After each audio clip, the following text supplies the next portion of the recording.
Hola, soy Julio Cepáez y les doy la bienvenida al capítulo 45 de las palabras clave.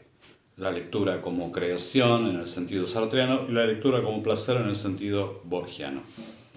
Hoy vamos a hablar de uno de los tres escritores rusos más grandes del siglo XIX según mi criterio. Son ellos, según mi criterio, León Tolstoy, Anton Chekhov y Fyodor Dostoyevsky, que es precisamente el autor del que vamos a hablar hoy. Dostoyevsky ha ejercido una gran influencia en el mundo occidental hasta tal punto que no solamente se limitó al campo literario, sino al campo de la filosofía. Según algunos autores, la idea de la muerte de Dios planteada por Nietzsche, por Friedrich Nietzsche, fue consecuencia de una lectura de esta novela que tenemos acá, Los hermanos Karamazov, y la idea de que Dios, si Dios no existe, todo está permitido, está formulado por uno de los hermanos Karamazov en esta novela. O sea, la idea de que el que sustenta todos los valores morales que rigen la vida en el mundo judeo-cristiano es Dios. Si Dios, como decía Nietzsche, se convierte en una nada, todos esos valores quedan sin sustento alguno y por lo tanto todo está permitido.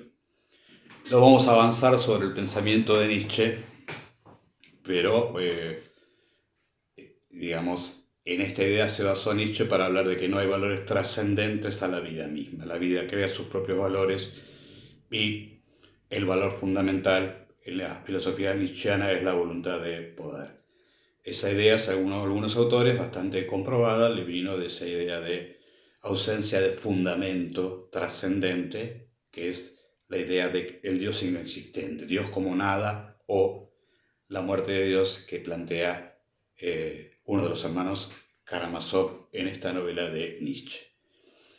En el siglo XX su influencia fue múltiple en diferentes autores, como por ejemplo en Camus, en Sabato, en Sartre, en Chestov, y también en Borges obviamente y en Hemingway, y se planteó un interesante debate respecto de el estilo de Dostoyevsky, ¿no? Entonces el autor ruso del siglo XX, Vladimir Nabokov, detestaba a Dostoyevsky porque Nabokov tenía una preferencia estilista. Entonces él decía, ninguna página de Dostoyevsky merece estar en una antología de la literatura rusa. A lo que Borges contestaba, no una página, toda la obra de Dostoyevsky debe estar dentro de una antología de la literatura rusa. Debate bastante interesante, porque en parte Nabokov tiene razón en cuanto si se limita la visión a una cuestión estilística. En general vamos a ver cómo Dostoyevsky, que ha escrito mucho, en qué condiciones lo escribía. Bueno, vamos a hablar de Fyodor Dostoyevsky. Había nacido en 1821 en el seno de una familia hacendada. Vamos a hacer una digresión para explicar la Rusia de esa época, de 1821. La Rusia de 1821 era aún una sociedad precapitalista donde lo que predominaba fundamentalmente en el ámbito agrario era el trabajo servil. Había siervos, ¿sí? O sea, los siervos eran casi propiedad del dueño de las tierras. En ese sentido, el padre de Dostoyevsky era un hacendado, era un médico y era un hacendado. Según lo que sabemos, era una persona muy cruel, dada los excesos en el alcohol, y que maltrataba a sus siervos hasta tal punto que la versión más atenuada dice que fue asesinado por sus propios siervos, el padre Dostoyevsky, y la versión un poquito más truculenta y detallada dice que lo trozaron a machetazos cuando lo asesinaron. O sea, digamos, para esta época Fyodor estaba estudiando ingeniería en una carrera militar, ¿no? O sea que ese es el antecedente de la familia de Dostoyevsky. Su madre había muerto, a la que él adoraba, había muerto tempranamente porque Fyodor tenía nada más que 16 años. Y lo que intenta hacer en un primer momento es ingresar a una academia militar, hacer ingeniería militar, después lo va a descartar y va a intentar hacerse un camino a las letras, pero las penurias para el joven Fyodor no terminan porque se asocia a un grupo de liberales reformistas que están en contra de la autocracia zarista y no solamente es tomado prisionero, sino que es enviado a Siberia y condenado a muerte, ¿sí? Y la anécdota dice que es real, que cuando están a punto de fusilarlo, llega al campo de prisioneros una orden que les da el perdón, pero los condena a trabajos forzosos en Siberia. O sea, en el último momento, cuando ya está esperando formar parte de esa fila de víctimas de los fusiles zaristas, llega la orden y él, junto con sus compañeros, salva la vida, pero es condenado a 4 años a trabajos forzosos en Siberia. Eso es una obsesión que va a tener Fyodor Dostoyevsky, que está muy bien expuesta en este libro, sobre su posición completamente adversa a la pena de muerte, que está en El idiota o El príncipe idiota. El príncipe es, en las primeras páginas de esta novela, es una persona muy ingenua, es precisamente el término idiota es muy despectivo, es una persona muy ingenua, muy sencilla, muy frontal, que no entra en ninguna de las intrigas de la sociedad rusa, y por eso, bueno, el príncipe idiota o el idiota. Habla de que él ha presenciado un ajusticiamiento mediante la guillotina en Francia, y cuenta el horror y exhibe por qué es terrible la pena de muerte. Porque él, digamos, el hecho del asesinato por el Estado a través de la ejecución de la pena de muerte le parece un crimen peor que un homicidio cometido en una ocasión de robo o en una situación violenta entre personas. Es muy interesante, o sea, él lo había vivido, tenía alguna autoridad porque él había estado ahí esperando que su condena a muerte se ejecutara. Bueno, muy bien. Cuando termina, ella había publicado una novela, o sea, había publicado una gran novela muy joven, 22, 23 años, que se llamó Pobre Gente, ¿sí? Pero después es condenado a esta primera pena de muerte, después a la reclusión en un campo de trabajadores en Siberia durante 4 años. Después consigue volver a San Petersburgo y ahí empieza a intentar llevar adelante su carrera literaria. Va a escribir mucho, pero siempre va a estar apretado por circunstancias, digamos, que no eligió y otras que sí eligió. Vamos a decirlo, sí que tuvo alguna libertad. Porque durante toda su vida tuvo crisis de epilepsia, era epiléptico. Pero al mismo tiempo también después desarrolló una ficción muy fuerte, casi una adicción al juego. De hecho, una novela breve de él, que es muy buena, es precisamente El jugador, por lo que esto obstaculizaba que tuviera cierta estabilidad económica, es decir, empieza a ganarse a la vida a través de la publicación folletinesca de sus novelas, que después son editadas en libro, que era la forma bastante habitual en que se editaba la narrativa de ficción en el siglo XIX, pero muchos de esos adelantos que le daban para escribir sus novelas se los gastaba jugando, o sea, perdiendo fundamentalmente, no jugando y perdiendo los adelantos, por lo que siempre estaba presionado por los editores, no solamente por lo que le iban a pagar, sino por la deuda que había contraído, porque ya le habían pagado adelantos para lo que él tenía que presentar. De todos modos, sin vivir demasiado tiempo, publicó obras impresionantes que forman parte de clásicos de la literatura, como El príncipe idiota que tenemos acá, pero obviamente Crimen y Castigo o Los hermanos Karamazov, o el libro que vamos a comentar hoy en una de las ediciones, que puede aparecer como Los demonios o como Los endemoniados, ¿sí? Hay 2 traducciones. Obviamente los que desconocemos con plenitud el idioma ruso, es más, el alfabeto cirílico, no solo el idioma ruso, debemos intentar encontrar la traducción que consideremos más adecuado o dedicarnos varios años a estudiar ruso para leer a Dostoyevsky o Tolstoy o a Chekhov en el idioma original. ¿Sí? Muy bien. Estos son los datos biográficos. O sea, la vida de Dostoyevsky fue cualquier cosa menos una vida pacífica. Fue una vida con crisis epiléptica, con crisis de deudas, pero fue una vida fundamentalmente creativa. Escribió mucho en cantidad de páginas, porque encima desarrolló una labor periodística muy, pero muy interesante.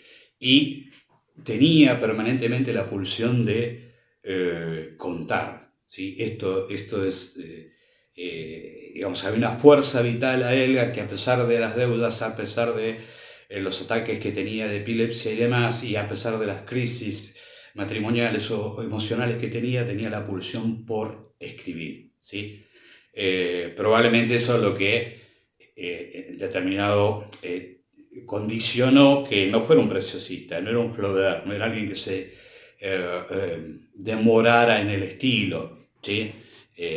Por eso, por ejemplo, me acuerdo de Abelardo Castillo, que él decía que Dostoyevsky, por la importancia de Dostoyevsky, es la forma en que plantea cuestiones como, por ejemplo, la mortalidad, la inmortalidad, la existencia o no de Dios, la compasión y demás, que era un libro que era un autor para leer en la adolescencia. Creo que lo mismo dice Borges. Y Hemingway, que también lo admiraba,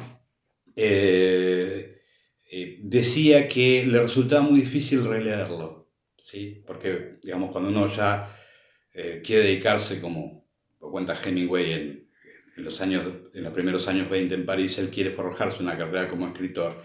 También presta mucha atención al estilo, ¿sí? A la forma. Y ahí no te va a dar solución Dostoyevsky. Dostoyevsky tiene su forma propia y no se puede copiar. Es una pulsión y una fuerza literaria.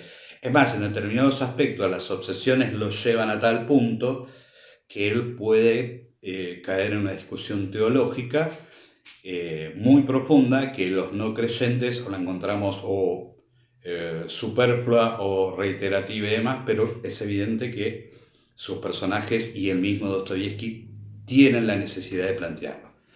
Pero bueno, vamos a leer algunos fragmentos no del libro, sino de algunas opiniones de Dostoyevsky mientras escribía la novela que vamos a comentar, que es esta, Los demonios o los endemoniados. Hay una carta que fue publicada en 1872.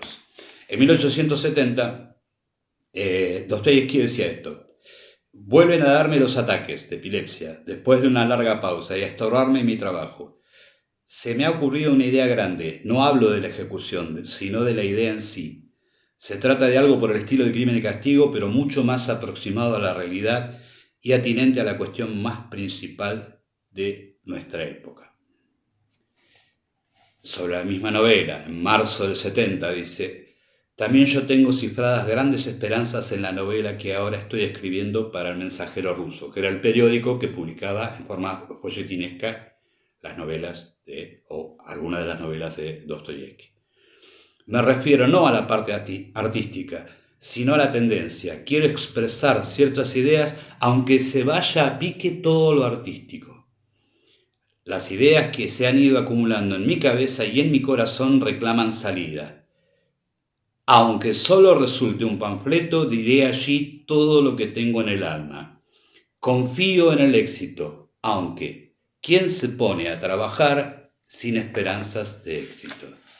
O sea, él sabe que hay algo que tiene que decir y sabe que por el principio no lo va a poder realizar de la forma que él suponía que podía ser en cuanto a lo artístico. Otra, 1870, octubre.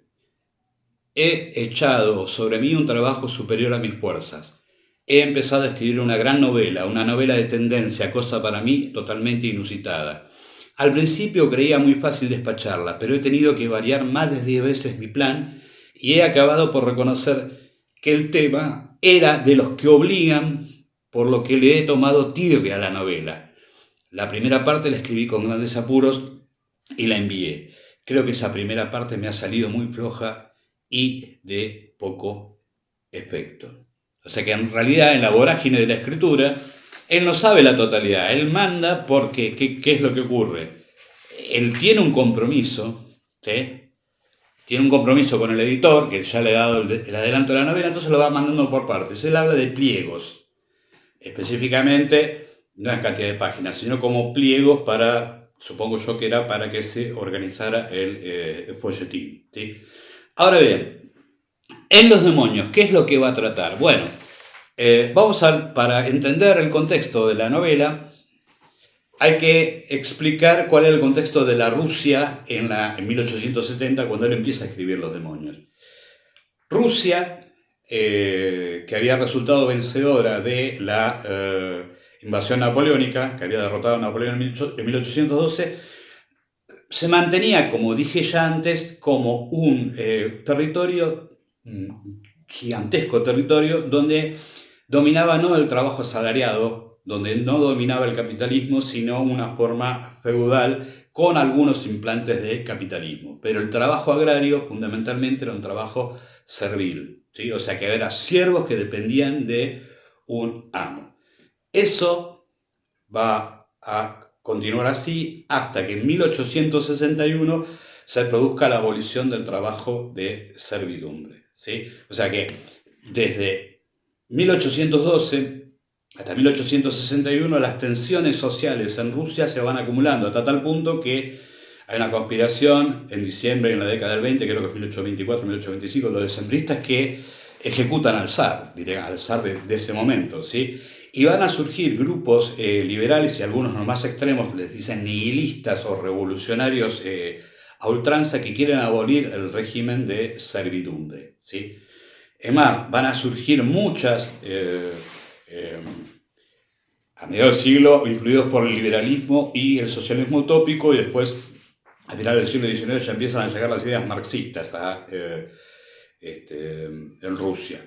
Y van a formarse grupos que conspiran contra el zarismo, ¿sí? Para derrocar a la autocracia zarista, y uno de los grupos que ellos denominaban nihilistas era La Causa del Pueblo, y lo que había ocurrido en la década de 1860 es que uno de los líderes, creo que era La Causa del Pueblo, se llamaba Sergei Nechayev, había ejecutado a un compañero de la misma agrupación por considerarlo que era un espía del régimen zarista, ¿sí?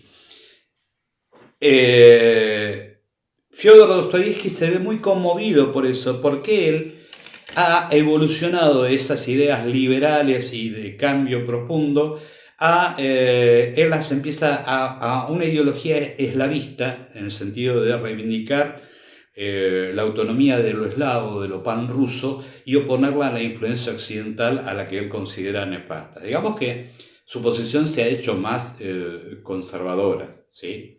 Y a reivindicar la religiosidad, no solamente las costumbres originarias del pueblo ruso, sino la religiosidad del pueblo ruso, al que consideran mejor que la nefasta influencia europea, ¿sí? Digamos un nacionalismo eslavista, ¿sí? O sea, los pueblos eslavos, y específicamente el pueblo ruso, tienen virtudes que deben ser respetadas y llevadas puestas en acción frente a la nefasta influencia de Europa occidental. Esa es la ideología que tiene Dostoyevsky, digamos, entre comillas, cuando escribe Los demonios. Y acá nosotros leímos que Dostoyevsky dice que la primera parte de la novela le parece floja, aun cuando lo he enviado, se lamenta eso. Lo que llama mucho la atención en Los demonios o Los endemoniados es que es una novela que empieza siendo satírica, que es una comedia de costumbres en la Rusia profunda, y que gradualmente ese elemento de comedia se va transformando en una tragedia. Y lo que es impresionante, siempre me dio en cada lectura, en cada relectura, es más, lo he releído buscando el punto en que la comedia se transforma en tragedia. Porque, digamos, la habilidad de Dostoyevsky es tanta que uno, si lo lee de continuo, se da cuenta cuando empieza a transformarse, ¿sí? O sea que esta pulsión por escribir y por plantear ciertas ideas que tenía Dostoyevsky, no lo privaba de ejercer un talento notable para la narración y para inmiscuir al lector dentro de la acción dramática que está contando. Bueno, vamos a dar en la primera, algunas pistas, porque no tenemos la idea de expoliar ningún texto acá, y menos de una novela tan importante como Los demonios. Empieza siendo, ¿sí?, como dije antes, una comedia. Puede ser una sátira sobre los elementos liberales que habían surgido en Rusia para buscar reformas previa a la abolición de la servidumbre en 1861. Entonces aparece un personaje muy querible que es Stepan Trofimovich Verhovensky, o Stepan Verhovensky, que en teoría él plantea, o se corre la voz, queda todo incierto, de que fue un liberal perseguido por el zarismo porque buscaba la reforma, la abolición de la servidumbre, y que debe refugiarse en una región, en las provincias, en la Rusia profunda. Y ahí es adoptado por una viuda, la viuda de un general rica, que es Bárbara Petrovna Stavrogina, ¿sí?, que es, digamos, como una mecena, como que lo recibe y lo financia, lo banca, lo tiene como alguien y intenta promoverlo en San Petersburgo y en Moscú y demás, porque el discurso de Stepan Verhovensky es que es una pobre persona víctima de las circunstancias, que se tuvo que exiliar, perseguido por el zarismo y que nunca fue reconocido de la forma que debía haber sido reconocido. Con mucha maestría, Dostoyevsky nos dice que es una impostación y que el tipo es más bien un vago, ¿sí?, y que es más, es un vago, es un vanidoso, y que en realidad está, podría decirse en términos argentinos, es un vividor de Bárbara Stavrogina o Bárbara Petrovna Stavrogina, ¿sí? O sea que, y como es sabido, digamos, Stepan Trofimovich Verhovensky es una celebridad de provincias, del pueblo, ¿sí? Y nada más que eso. Y un tipo que le gusta jugar a las cartas, le gusta beber champán, y no hay ni siquiera una relación, hay una relación de afecto entre ellos dos, pero al mismo tiempo no hay una relación erótica, no se concreta nunca. Aunque hay algunos elementos que uno puede, pero la relación no se concreta. Es más, Bárbara Petrovna tiene un carácter dominante, es que medio como que lo reduce a ser un nene grande mantenido por alguien que tiene la capacidad de hacerlo, punto. O sea, hay un juego de poderes entre los dos que no termina de definirse nunca. Esa es la situación al principio, es la comedia, ¿sí?, contada por una persona que es testigo de los hechos, ¿sí?, que es testigo que es amigo de Stepan Verhovensky. Y empiezan a aparecer personajes muy marginales como Yatov o Kirillov, que no tienen mucha relevancia, o el capitán Leviatkin, y demás. Cuenta un fresco de un pueblo ruso de provincias en la década de 1860, ¿sí? Ahora bien, ¿cuándo se transforma esto en tragedia? ¿Cuándo empieza a visorarse que esto se va a deteriorar la situación burguesa medio ficticia? Cuando reaparecen, por un lado, el hijo de Stepan Verhovensky, y que es Piotr o Pedro Verhovensky, y cuando fundamentalmente reaparece el hijo de Bárbara Petrovna, que es Nikolai Stavrogin, que es el gran personaje que dispara todos los conflictos y conmociona a todos los personajes. Nikolai Stavrogin es un tipo muy inteligente, pero es un desequilibrado. Y es un desequilibrado y es brillante y genera admiración, y todos esperan de él algo que él no está dispuesto a dar. De hecho, se plantea la idea de un inicio revolucionario en esa provincia para empezar una revolución general en Rusia, fundamentalmente por influencia de Piotr Verhovensky, el hijo de Stepan Trofimovich Verhovensky, Y Nikolai Stavrogin es el que esperan como el líder, el que vino de Petersburgo, de Moscú, el que ha pasado por muchas cosas, el que es una persona valiente, que no respeta la autoridad. O sea, se empieza a plantear, o muchos empiezan a esperar que él sea el líder revolucionario, ¿sí?